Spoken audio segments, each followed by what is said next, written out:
السلام علیکم۔ اس میں ہم قارون کا قصہ بیان کریں گے۔ سورہ القصص آیت نمبر 76۔ اعوذ باللہ من الشیطان الرجیم، بسم اللہ الرحمن الرحیم۔ لائک کریں، سبسکرائب کریں اور بیل آئیکن پر کلک کریں۔ قارون موسیٰ علیہ السلام کی قوم میں سے تھا اور ان پر تعدی کرتا تھا، اور ہم نے اس کو اتنے خزانے دیے تھے کہ ان کی کنجیاں ایک طاقتور جماعت کو اٹھانی مشکل ہوتی۔ جب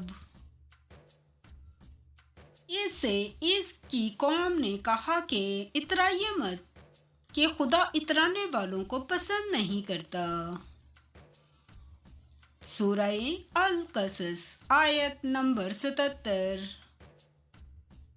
اور جو مال تم کو خدا نے عطا فرمایا ہے، اس سے آخرت کی بھلائی طلب کیجیے اور دنیا سے اپنا حصہ نہ بھلائیے، اور جیسے خدا نے تم سے بھلائی کی ہے ویسی تم بھی لوگوں سے بھلائی کرو، اور ملک میں طالب فساد نہ ہو، کیونکہ خدا فساد کرنے والوں کو دوست نہیں رکھتا۔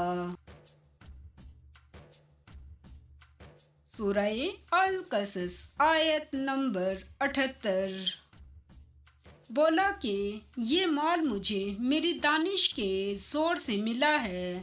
کیا اس کو معلوم نہیں کہ خدا نے اس سے پہلے بہت سی امتیں جو اس سے قوت میں بڑھ کر اور جمعیت میں بیشتر تھیں ہلاک کر ڈالی تھیں، اور گناہ گاروں سے ان کے گناہوں کے بارے میں پوچھا نہیں جائے گا۔ سورہ القصص آیت نمبر 79۔ تو ایک روز قارون بڑی آرائش و ٹھاٹھ سے اپنی قوم کے سامنے نکلا۔ جو لوگ دنیا کی زندگی کے طالب تھے کہنے لگے کہ جیسا مال و متاع قارون کو ملا ہے، کاش ایسا ہی ہمیں بھی ملے، وہ تو بڑا ہی صاحب نصیب ہے۔ سورہ القصص آیت نمبر 80۔ اور جن لوگوں کو علم دیا گیا تھا وہ کہنے لگے کہ تم پر افسوس، مومنوں اور نیکوکاروں کے لیے جو ثواب خدا کے ہاں تیار ہے وہ کہیں بہتر ہے، اور وہ صرف صبر کرنے والوں کو ہی ملے گا۔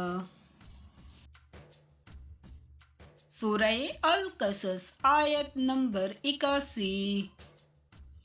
بس ہم نے قارون کو اور اس کے گھر کو زمین میں دھسا دیا تو خدا کے سوا کوئی جماعت اس کی مددگار نہ ہو سکی اور نہ وہ بدلہ لے سکا۔